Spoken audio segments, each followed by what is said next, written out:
Hi there, hello again. This is Andy Nicol, the course tutor for the Perfectly Spoken Advanced course. And in today's lesson, we're going to look at vocabulary area, words from other languages. The English language is full of words from other languages, both as a product of the British Empire, various invasions, and so on. And we're going to look at the following particular. Find out what a loan word is. These are particular, specific words from foreign languages. Look at words from French, first of all, which has contributed probably most to the English language, and match them with the definitions. We're going to look at words from other languages and categorize them in terms of which language they come from. And then we're going to look at the meanings of each of these so-called loan words. Okay, so first of all, we're going to look specifically at words and phrases from French. French, as I said, has probably contributed most to the English language in this sense. And there are historical reasons for this. Initially, lots of French words came into English because England was invaded by the Normans in 1066, and so the king and the queen and all the aristocracy actually for a long time spoke French. And then from there we got words such as liberté became liberty and so on. But when we talk about loan words, these are words which are in general more recent introductions into the English language, and in fact we tend to even pronounce them very similarly to the original French. For example, the word coup, or coup d'état, the overthrow of a government, often by the military or some other such group, such as in Chile in the 1970s, where Salvador Allende was overthrown by the Pinochet, for example. A coup d'état, is directly taken from French. In fact, I don't think we have an English word for it, okay? So we're going to be looking at some other words from French, which are in fact more or less unchanged from the original French. So let's match the word or phrase with the meaning. Now we have a couple of wedding rings. My fiancé and I are getting married in the spring. Would you like to come to the wedding? My fiancé and I are getting married in the spring. Would you like to come to the wedding? So the word fiancé is from French. So can you match it to the meaning? A, B, C, D, or E? At any time, pause the recordings if you wish to think it over. So it's a feeling that you've done something before, a person who makes money through starting and running their own business, often with risk, person you're engaged to be married to, and specifically a man, food cooked in a particular style or from a particular country, an embarrassing blunder or social error, if you like, and people who have become wealthy within their own generation, not through inherited wealth. Okay, obviously fiancé in this case is C, the person you're engaged to be married to. The female equivalent is fiancée, is the same but with an extra E at the end. Fiancé, fiancée. And then the second one, when I arrived, I had an immediate sense of déjà vu, although my wife insisted, but we'd never been there before. So what is the meaning of déjà vu? From the context, you should be able to work it out.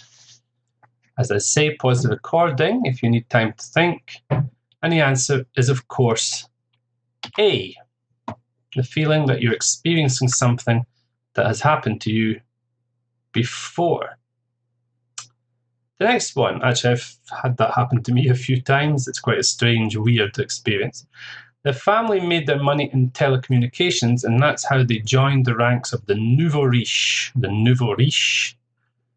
The nouveau riche is F. People have become wealthy within their own generation. It literally means new rich and not through inheritance.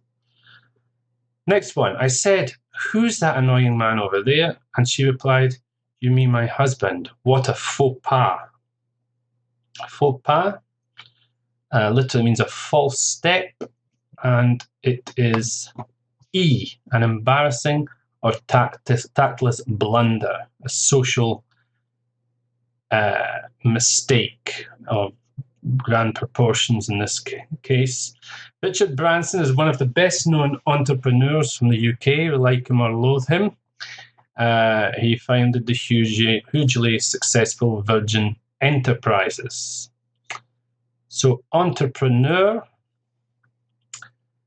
the answer is B, someone who has set up and started their own business, which has become very successful, usually with an element of financial risk, an entrepreneur. I particularly love French cuisine, especially their desserts. Actually, the word dessert is also taken from French, but cuisine is, of course, D, food cooked in a particular style or particular representative of a particular country. French cuisine, Italian cuisine, and so on. Okay, next one.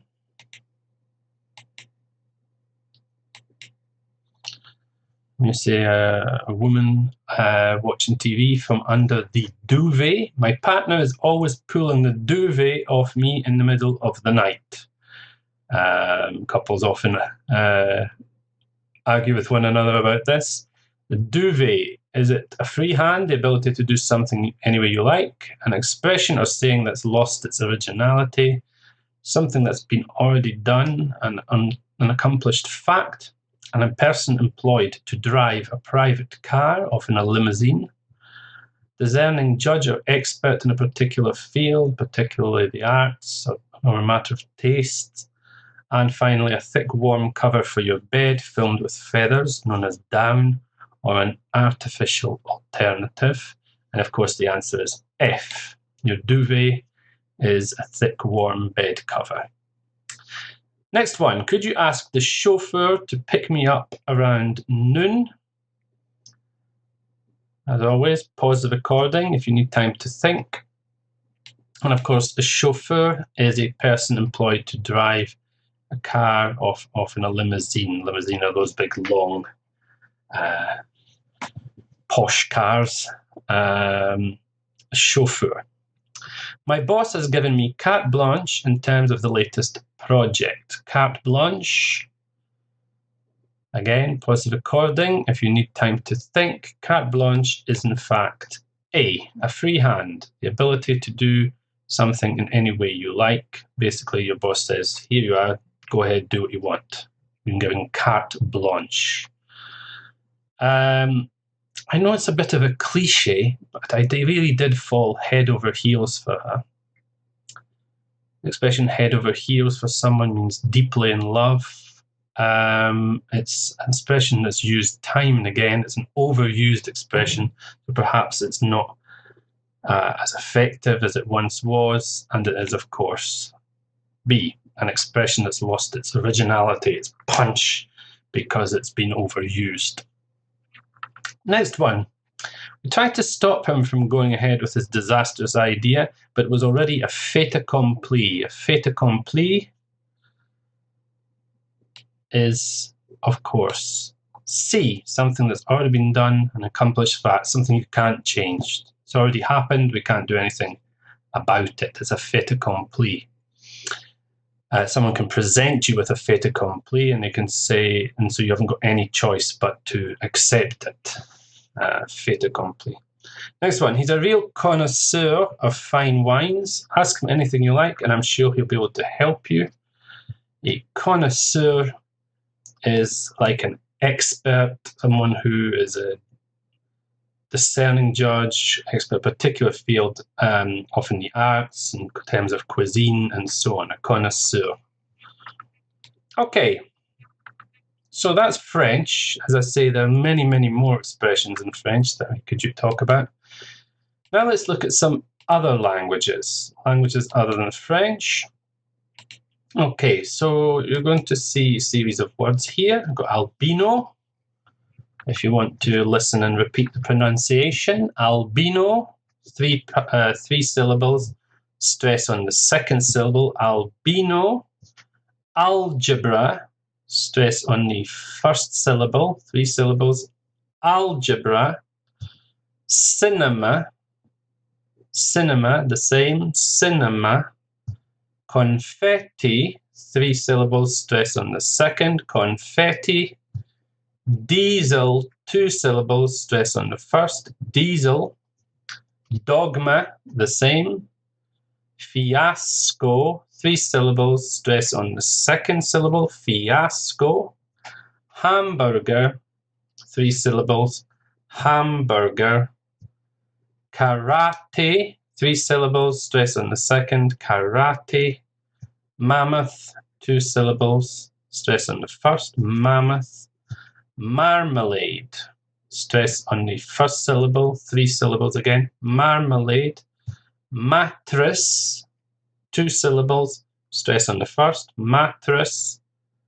Mosquito, 3 syllables, stress on the second, mosquito. Origami, 4 syllables, stresses on the third, origami. Pogrom, stress on the first syllable, 2 syllables obviously, pogrom. And then siesta, 3 syllables, stress on the second, siesta.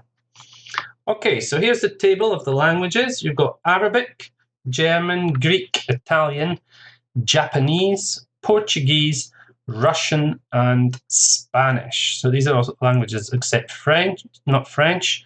And you've got some examples for each one. Assassin, 3 syllables, stress on the second, assassin. Aspirin, from German. Photograph. Actually, photograph's an interesting word because the person who takes a photograph is a photographer. So actually the stress moves to the second syllable. Photographer, photograph. Pasta, from Italian. Karaoke, from Japanese. Apparently the prefix kara or means empty, and karaoke means empty voice or empty orchestra, sorry. Molasses, from Portuguese, which is the thick derivative from sugar.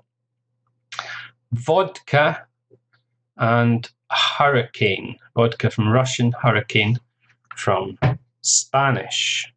Okay, so first of all, albino. Which language do you think albino comes from?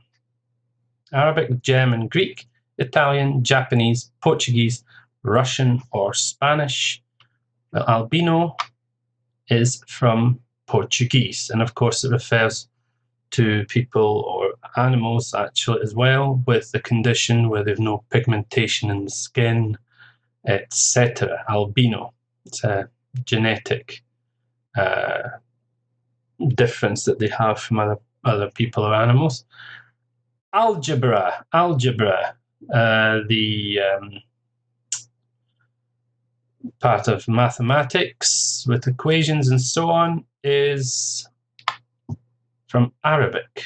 Of course, the Arabs were the well in advance of Europeans in terms of mathematics for a very long time, and were the pioneers of mathematics. Algebra.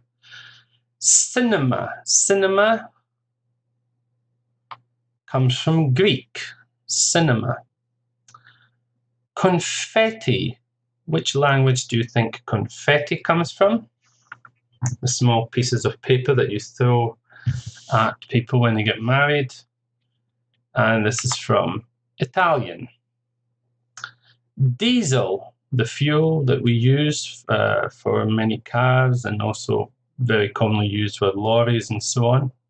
A lot of debate about its use in terms of the environment and so on. It was invented by a German, and it's a German word. Dogma, Dogma referring to set of beliefs which people who hold them feel there is no alternative to this. This is the absolute truth, etc. Dogma, political dogma, religious dogma, you can talk about. Again, comes from Greek. Fiasco. Fiasco, like a complete disaster, something was ridiculous, etc., comes from Italian. It was a fiasco. Hamburger, well, obviously it takes its name from the town of Hamburg, which is in Germany. Karate, well, if you look at the first part of the word, karaoke means empty orchestra, and karate apparently means empty hand for the martial art, because you don't use a weapon, of course. Mammoth. Mammoth can mean extremely big, but also comes from the animal, the prehistoric relative of the elephant, with all the fur and so on. Is from Russian. And in fact, most of the specimens of deceased mammoths or skeletons come from places like Siberia in Russia. Mattress, what we sleep on, comes from marmalade. It comes from Portuguese. Marmalade is, in English, is specifically made from citrus fruits such as orange, lime, or lemon, a type of jam. Marmalade. And then, of course, mattress is from Arabic. Mosquito. Mosquito means tiny fly and comes from Spanish. Mosca is fly, and ito is an ending used to mean very small. Mosquito is very small fly. Origami is from Japanese, folding paper and so on. Pogrom comes from Russia. Pogrom is a carrying out acts of oppression against minorities and so on. And finally, siesta is a little nap in the afternoon, which is typical in Spain. Siesta. Okay, so we're going to see some sentences now and see if you can think which word completes them. If you need to see the words again, just simply pause the recording and rewind, go back, rewind, or so on to look at them. So you go. First one, I was never good at something at school. Maths was my worst subject. If you look at the image, it's a series of equations on the board. I was never good at algebra. Number 2, as the happy couple left the church. The happy couple is an expression we use to refer to the bride and the groom, the man and woman who have got married. The happy couple left the church. The crowd showered them with confetti. Confetti, the little coloured pieces of paper that you throw. Number 3, my brother is a black belt in something. He's even travelled to Japan to compete. The martial art, in Japanese, empty hand, karate. Number 4, the wedding was a complete something. It was a disaster from start to finish. I don't know, the best man forgot the rings, the band didn't turn up. It was a complete fiasco. A fiasco. Number 5.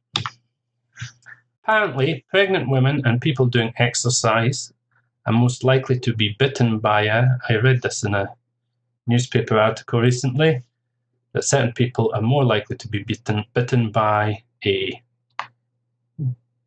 mosquito. Apparently it's the female mosquito that bites you. And then lastly, Copito de Nieve, or Snowflake, as he was known in English, was the world's only something gorilla. He was completely white with red eyes. I actually saw this gorilla he was in Barcelona Zoo. He died quite a few years ago now, but none of his children were like him. They were all normal gorillas. He was the world's only albino gorilla, completely white with red eyes. Okay, some more examples here. So we've got someone filling up their tank in their car, and the cost of something is significantly less per litre than standard petrol. The fuel comes from German is diesel.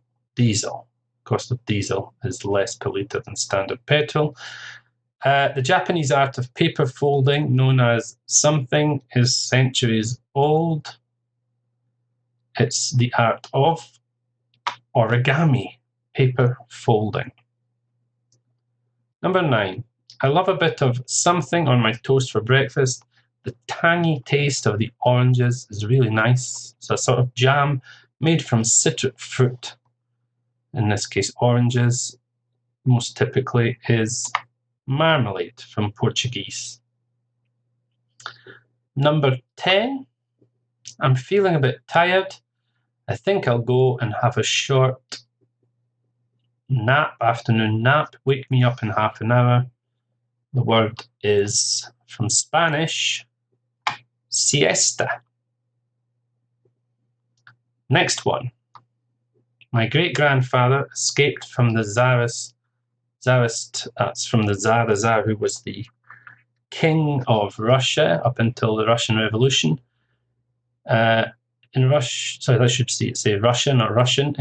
1890s and moved to the UK. He escaped from the pogroms. Pogroms were, as I said, sort of often violent attacks on minorities, most often Jewish people at the time, but other minorities as well.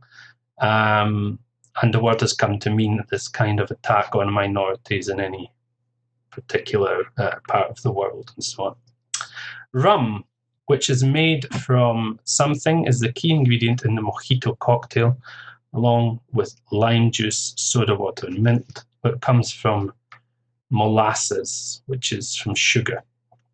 Okay, good. Well, that's all for today's lesson.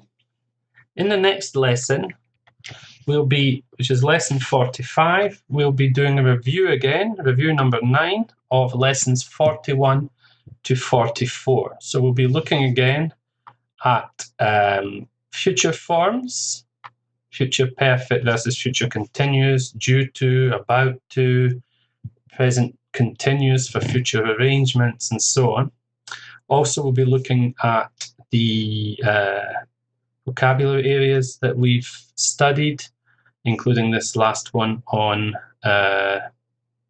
so it's phrasal verbs with up and down, and then this last lesson on the vocabulary of words from other languages. Okay, so thank you very much for listening in. I hope to speak to you again soon and that you can tune into the next lesson. Thanks a lot. Bye-bye for now.